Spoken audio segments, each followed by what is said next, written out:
Welcome to the Great Detectives of Old Time Radio. From Boise, Idaho, this is your host, Adam Graham. If you have a comment, email it to me, box13 at greatdetectives.net. Follow us on Twitter at Radio Detectives and become one of our friends on Facebook, facebook.com/Radio Detectives. Today's program is brought to you in part by the financial support of our listeners. And in particular, I want to thank Lisa and Thomas for sending in donations to the P.O. Box. That's P.O. Box 15913, Boise, Idaho 83715. That's P.O. Box 15913, Boise, Idaho 83715. You can also donate online. Just go to support.greatdetectives.net and send us a donation via PayPal, or you can use the Zelle app and send a donation to box13 at greatdetectives.net. You can also become one of our ongoing Patreon supporters and support the show on a recurring basis for as little as $2 a month at patreon.greatdetectives.net.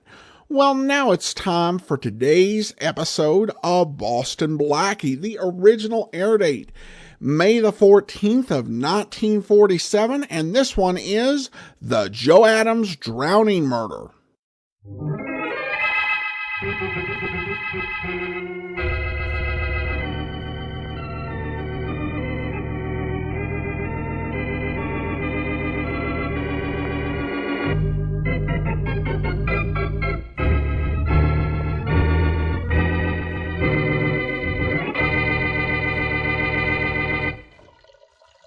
We got enough water in that tub, don't you think, huh, Frank? After a few minutes, the amount of water doesn't matter much, Tiny. We're wasting it now, don't you think? So we're wasting it, so what? Yeah, I guess we don't care. Ain't our water, Bill. How's Joe doing? He hasn't moved a finger for a couple of minutes. Maybe we better pull him out and have a look. Yeah. Looks the same as before we pushed him under, don't you think? Yeah, he does. We better keep him under a little longer. Nice place Joe has here, don't you think? Sure is. I always wanted to live upstate in one of these small towns. Trouble is, there isn't enough opportunity in a small place, huh? Uh-oh, the phone. Better answer it. Okay. If it's Smitty, tell him we'll see him in the city as soon as we get back, which ought to be early in the morning. Okay. Hello, what you want? Hello, I'd like to speak to Joe, please. You want to speak to Joe, huh? Yeah. Just a minute. Hey, Frank. It's a dame who wants to speak to Joe. Wants to speak to Joe? Just a second. Too late. He's dead. Okay. Hey, lady. Yes? Sorry, lady. Joe's out. Oh, I see. This is Valerie Johnson. When'll he be back? He didn't say. When he went out, he wasn't talking. Well, is Frank Horton there? No. Well, when Joe comes back, will you tell him I called? Okay, lady. I'll tell him when he comes in. Goodbye. Goodbye. Hey, Frank. That was sure fancy covering, don't you think? The dame wanted to know if you was here, but I said no. You did right, Tiny. Now turn off the water, will you? Okay. Who was that, did you say? Yeah, Valerie Johnson. Oh, yeah. Joe's girl. What do we do with Joe? Leave him here for his girl to find? No. We'll take him to the city with us tonight. Let's see. It's almost midnight now. If we leave right away, we ought to be in the city before it gets light. Yeah, if we drive fast. But what do we do with Joe? You call Smitty after I leave you, and the two of you dump him in the river. I have to go home and get some rest, or I'd help you. What do you want to rest for, Frank? The big job we just pulled will keep us healed for a long time, don't you think? Yeah, it should. But last time I stayed up all night, I slept all the next day. And I couldn't watch them feed the sea lions at the zoo. They get fed at 2:30 every afternoon. Oh, what do you care if the sea lions get fed or not? Tiny, my day isn't right unless I watch them jump after those fish. I tell you, my day just isn't right.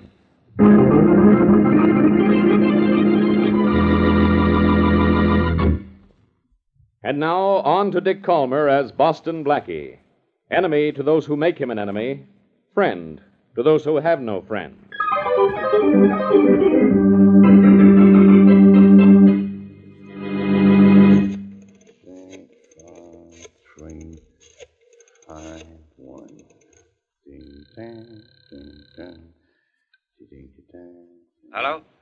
Hello, Smitty. This is Tiny. Oh, hiya. You and Frank back from Portic already? Yeah, we just got in a couple of minutes ago, and Frank went home to get some sleep. You got Joe with you? Uh-huh. Frank says me and you were supposed to dump him in the river, and you'd know where. Why the river? Well, Joe's drowned. The river's a natural place for a drowned man to be, don't you think? The river's no good, Tiny. You never know when a guy's going to turn up and embarrass you. Yeah, that's right. How about the lake? No, that's not fair to sailors and their girls out in the boats. Maybe we ought to take 'em back out in the country and dump 'em down a well. Yeah, that's it, a well. Well, Frank says we ought to dump Joe somewhere in the city where nobody will know him. And when Frank Horton says something, we do it, don't you think?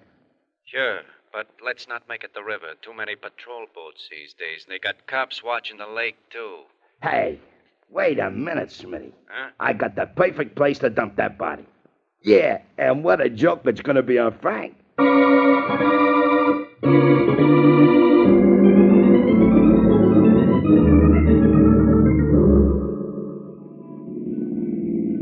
Well, Mary, here we are. Last stop, all out. Thanks for taking me shopping, Blackie. When my car is fixed, I'll take you sometime. Well, let's not make it as early as this, though, huh? Oh. I don't mind getting out at 9 in the morning for you, but I'd just as soon not do it for myself. You're just selfish, that's all? What are your plans for today? Well, for one thing, there was a robbery and a murder last night. I heard it on the radio after you woke me up with that phone call. Well, that means you're going to see Inspector Faraday? That means I am not going to see the good inspector. I'm keeping away from police cases if I can. Especially as you and I have a 2 o'clock appointment this afternoon. A matinee, remember? Oh, Blackie, I'd forgotten all about that. We'll have to change the tickets for later in the week. Why? I promised Aunt Martha I'd take my niece to the zoo today. Well, it's only 10 o'clock. It doesn't take all day to look around a zoo, does it? Oh, I know, but little Helen wants to watch the sea lions being fed, and their feeding time is until 2:30. What am I doing now? Playing second fiddle to a bunch of fish-eating sea lions? All right, be jealous if you want to. But you'll have to admit a sea lion has awful cute whiskers. You don't have to shave for 2 days, and I'll take Helen to see you. How's that?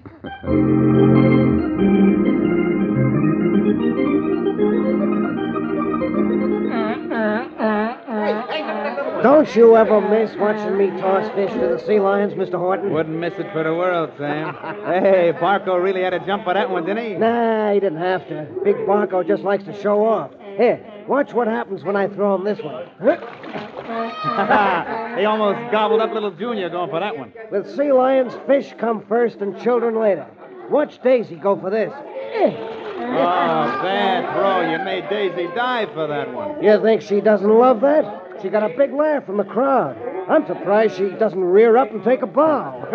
Hey, the kids sure go for the sea lions, don't they? Yeah. Look at them all. Hey, there's an awfully cute little tot.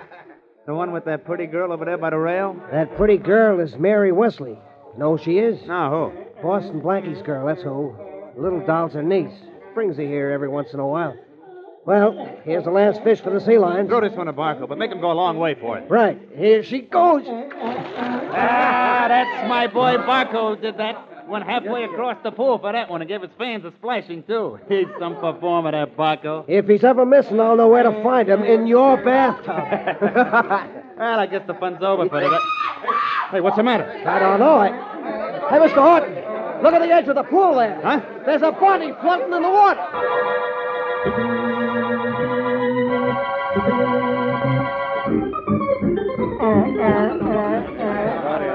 All right, Parker, get that crowd back and make it stay back. We gotta have room to operate. What's with the body, Coroner? He's dead. He's going to stay dead, Inspector Faraday. I know that much. What can you tell me about him? Well, I'd say this fellow's been dead at least 12 to 14 hours, maybe 16. In that case, he died sometime between 10 last night and 2 this morning. Right. This zoo is locked up at 8 at night. It isn't open again till 8 the next morning. What did this guy sneak in here to commit suicide for? Or didn't he? I guess so. He died by drowning. Suicides go to crazy lengths to kill themselves sometimes, Inspector. Yeah. You know who this fellow is? No identification on him. All we found on him was a gun. I sent it to the lab for tests. Yeah? I just wonder if this is the guy I'm looking for. You mean the man who held up that warehouse safe and killed that guard yesterday? I mean just that. He knew we were going to nab him sooner or later, so he turned yellow to beat the chair. They're all yellow, these tough guys with guns. Hello, Faraday. Oh, hello, Blackie. I'm glad to see... Blackie, what are you doing here? Well, it's a long story, Faraday. Where do you want me to begin? At the end. Now go away. I got work to do. And no brain to do it with. Now, What'd this guy do? Jump in the sea lion's pool? yeah, but why? Maybe he likes fish. Maybe I don't like you. What do I mean, maybe? Blackie, for the first and the last time, beat it. Oh, please, now, Inspector Faraday. Miss Wesley, you too. Yes, me too. In fact, I'm responsible for Blackie's being here. I was watching the sea lions when this man's body came to the surface, so I phoned Blackie. Who is your dead friend, Faraday? I don't know. But I suppose you do. He's just like you. All wet. I never saw him before in his life. Was he drowned, shot, stabbed, or strangled? He drowned himself. You mean he slipped in here in the middle of the night, climbed high wire fences to drown himself in a sea lion's pool when there's a nice lake just outside the zoo? How do you know he had to sneak in here to kill himself? I heard the coroner tell you how long the man's been dead. Okay, big ears. So what? So I don't think this man died here. Oh, he killed himself somewhere else and then walked here to be found, huh? No, I don't think he killed himself. That's all. I think he was murdered and thrown in the bottom of this pool. You know, Faraday, you can't keep a good man down. That probably applies to a bad man, too.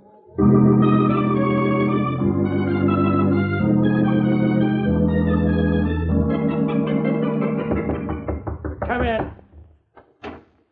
Here's the lab report on the body found in the sea lion pool, Inspector Faraday. I thought I'd bring it in myself. Good, Bob, thanks. I've been waiting for this. Ballistics show the gun we found on him is the gun that killed that warehouse guard, all right? Yeah? I say the guy killed himself because he was yellow. All right, what's the report say? Well, I was right, Inspector. The man died somewhere between 10 and 12 midnight last night. Uh-huh.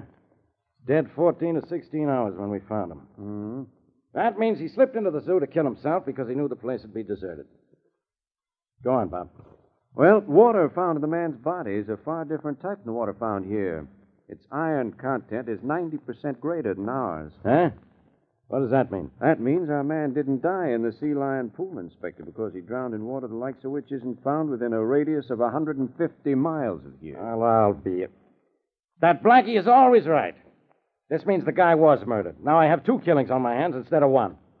I don't even know who this victim is. It's going to be tough to identify, too, Inspector. There wasn't even a laundry mark in his clothes. We don't have his prints on file, neither does the FBI. That's a big help. That means the only thing we know so far is that the gun on him is the gun that killed that warehouse guard. We don't know where the guy was killed. We don't know who he is. We don't know who killed him. We don't know why he was killed. Now, I could go on like this forever. Why don't you, Faraday? At least it'll give you something to do. Blackie, get out of here. I got problems. Well, tell them to me. I was a problem child. I suppose you're pretty proud of yourself because you knew that guy in the sea lion pool was murdered. No, it was only a guess, Faraday. Just didn't look like a good place for a guy to kill himself. You see, if I were going to commit suicide, I wouldn't pick a sea lion pool. Oh, you wouldn't. But I got news for you. Go pick any place you like to do it. It'll be okay with me. Faraday. Yeah? You've got an unsolved murder on your hands. I've got a few seconds on my hands. We'll put the two together and see if we can't come up with a handsome solution to this case.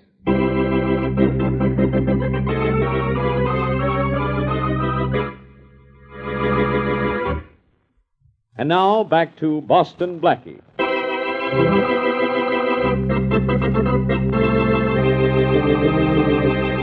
A man is killed by drowning in a bathtub in a small upstate town. His killers take his body to the city, where they dump it in the sea lion pool at the zoo.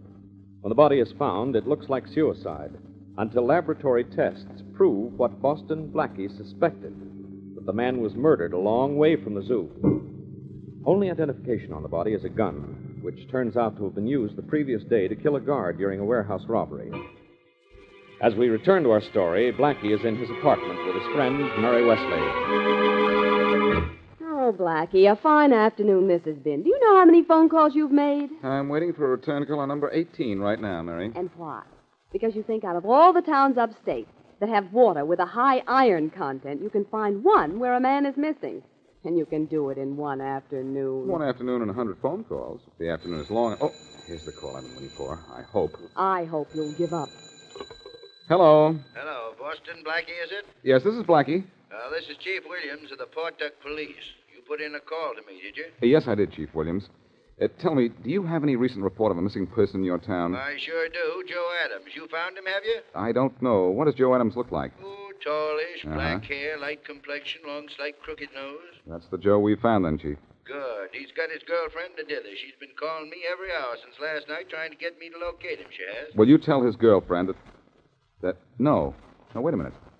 What's his girl's name?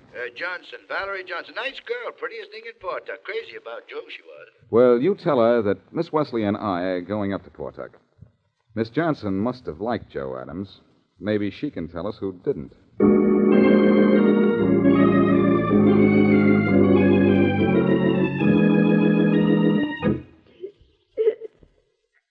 I'm sorry, Chief Williams went into such detail about your boyfriend's death, Miss Johnson. I was just going to tell you that he was killed. He didn't commit suicide, Blackie. No, Miss Johnson. Inspector Faraday told me that the test showed that the water in which he drowned was not the same as the water in the city, but was the kind of water you have in this section of the state. And he was killed here? Here and here.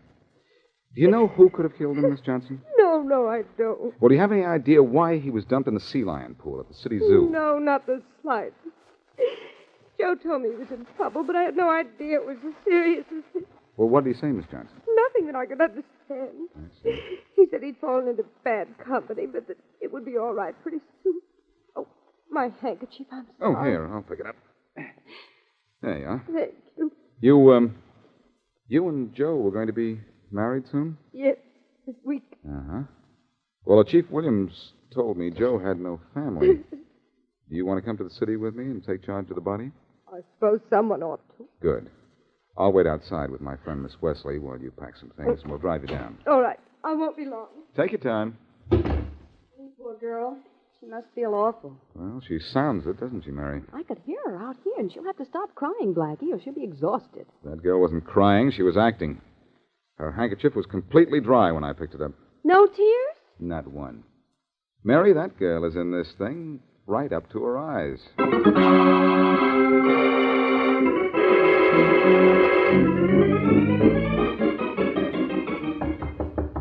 Come in. Hiya, Frank. You sent for me? What you want? You know what I want, Tiny. Are you sore or something? Of course I'm sore. Of all the stupid places to dump Joe's body. Oh, that was a good joke, don't you think? It was a stupid joke because you don't think. Whose idea was that? Yours or Smitty's? Mine. Smitty said the river or lake was no good, Frank. Too many cars. Well, you could have taken him out in the country to dump him. I nearly had heart failure when he popped up in a sea lion pool. Well, look, Frank, what diff did it make where we dumped him? He pop up sooner or later, and he didn't talk when he dragged him out of the sea lion pool, did he? I suppose the gimmick worked all right. Last I heard, the police thought it was suicide because of the gun they found on him. Yeah. Good thing the gun you killed that guard with was a stolen gun. Now the cops thinks Joe stole the gun and killed himself because they were looking for him for murder, don't you think? Tiny, I could kill you for tossing his body in a sea lion pool. Oh, that's talking sort of tough, don't you think? You know how I like it at the pool. And you were even hoping Joe's body would pop up while I was there, weren't you? Well, Smitty and I got a laugh out of it, Frank. We was there over by the monkey case. You sure did jump. I don't like your sense of humor, Tiny.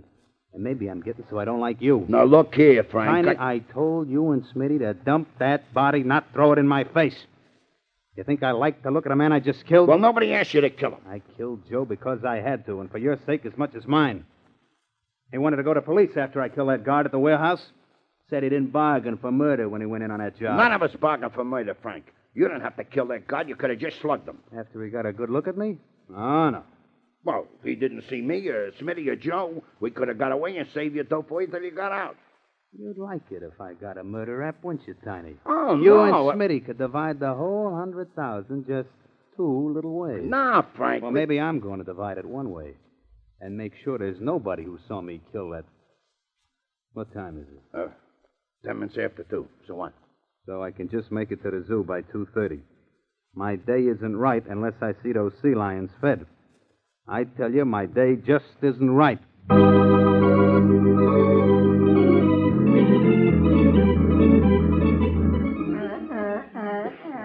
I beg your pardon, but you're the keeper attached to the sea lion pool, aren't you? That's right. Who are you? You wouldn't know me. My name is Boston Blackie. Boston Blackie, and you think I wouldn't know you? I know all about you. What can I do for you, Blackie? That fish you're loading in the basket there, that's for the sea lions, isn't it? Yeah, I feed them in about 5 minutes. Why? I want to take over for you today. What? See that girl over by the sea lion pool? Well, yeah. I followed her here. I know she's waiting for someone. I want that uniform you're wearing and a basket of fish. And with the help of this phony mustache I'm carrying, while I'm throwing fish for the sea lions to catch, I'm going to catch a killer.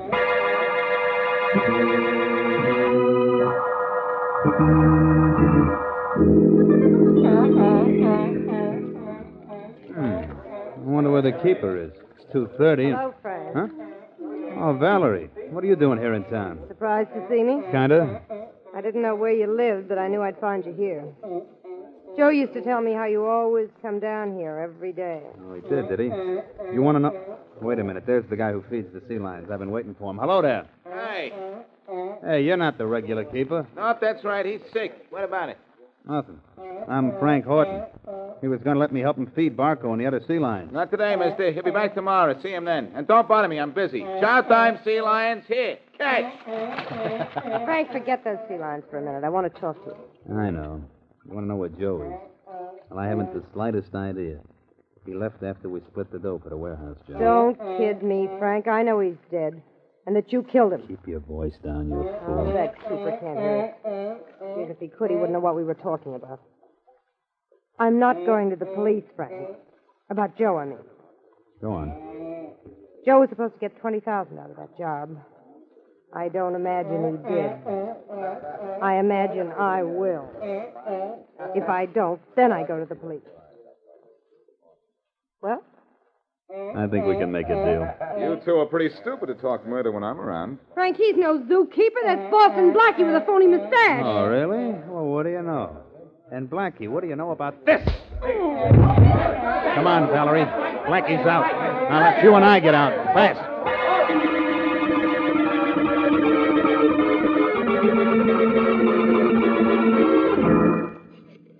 Do you remember what to say now, Mary? Oh, sure, yes. And can you remember how to say it? Well, I drove all the way down to Portuck with Valerie Johnson, didn't I? Well, yes, you did, but... All right, now. Phone's ringing. So is my head from that sock I got at the pool. Hello? Frank?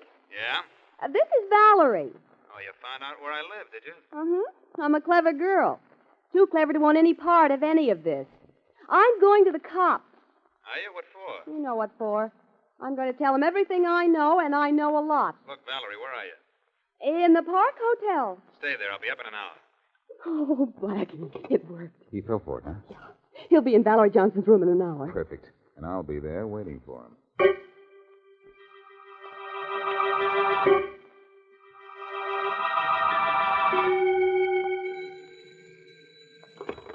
Hello? Hello, Valerie. This is Frank. Oh, yes, Frank. Valerie, did you just phone me? No, I didn't. I didn't think so. I thought that was just one of Boston Blackie's tricks. What's up? Blackie is on his way up to your room. On his way up here? How do you know? Some girl phoned me just a minute ago pretending to be you and saying she was going to the police. I knew you wouldn't do that to me. What I do to you depends on what you do for me. I'll take care of you, honey. But first, we got to take care of Boston Blackie.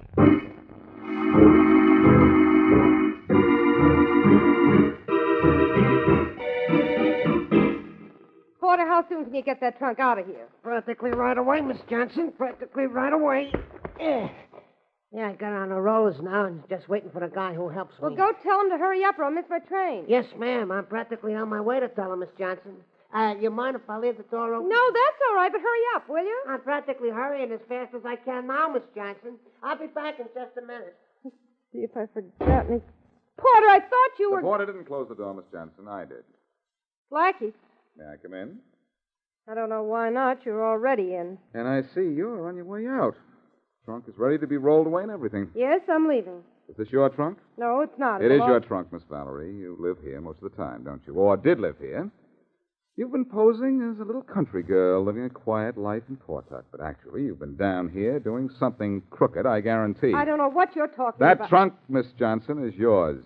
And you certainly didn't bring one with you when we drove down from Portuck today. All right, so I have been living here part of the time. So what? So nothing. But thanks for being such a big help to me. You led me to Joe's killer, and when you led me to Frank Horton, you did exactly that. Don't turn around, Blackie, or my gun may get gay. Frank, you must be part cat. You came out of that closet without a sound. Well, Horton, I thought I was going to wait for you, but it seems that you've been waiting for me. You don't think I fell for that phone call from your girlfriend, do you? Well, I was hoping you would. would have made things a lot simpler. Things from now on are going to be very simple, Blackie. We'll go out the back way, down the stairs, and out to my car where Tiny and Smitty are waiting to take you for a sightseeing tour. Oh, you're taking me somewhere, are you? Sending you somewhere, Blackie. Properly stamped, but with no return address. That's right. And don't think they'll ever trace your death to us either. Miss Johnson's trunk is packed and ready to go. Only you're going first and like a nice boy. Look who's talking about being a nice boy. Nice boys don't point guns and kill people the way you killed a nice boy like Joe. Nice boys don't turn yellow and want to run to the police because a guard was killed. Oh, that's why you killed Joe, is it? He wanted to go to the police because you killed that guard. That's right. Now, Blackie, let's move. I'm not moving. That trunk is moving right at you. You can't shoot straight either, can you, Horton? Yes, I can. You don't get another chance. What you think? Open up in there, Blackie. Come on, open up. Come on in, Faraday. And Valerie, you better be a good girl and a quiet one. Okay, What's smart going guy. on in here? Hey, you sound as if you expected me. After I left my apartment, I told Mary to phone you and tell you where I was. There's your killer, Faraday. The man who killed Joe and also that warehouse guard. His two boys are downstairs. We'll get them. So this guy spilled everything, huh? Yes, after he was spilled by this trunk. Nice going, Blackie. Hey, this trunk is on wheels. Yes. It was just about to be carried out. What do you say we do the honors with Horton here instead?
Hi, this is Andrew from OTRWesterns.com. I wanted to invite you to come take a look at our site where we put out podcasts of old-time radio westerns. Check us out at OTRWesterns.com. You're listening to The Great Detectives of Old Time Radio with Adam Graham. Now let's get back into the show.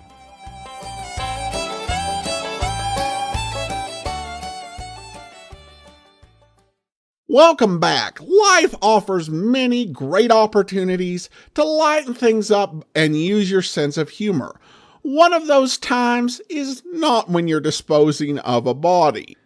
Given that you're an accessory to the murder and are going to share culpability, you might want to save your joke for something else. Or at least have the guy who did it find the body in a way that would not be quite so public. I also did like the scene where the murderer was talking to the girlfriend, and essentially they came to the conclusion that anyone who heard wouldn't know what they were talking about. Well, to be honest, they were being so obvious about what they were saying. You didn't have to have any prior knowledge to know that they were up to some no good. So there was that, but I did actually like the villain and his obsession with seeing the sea lions at the zoo every day.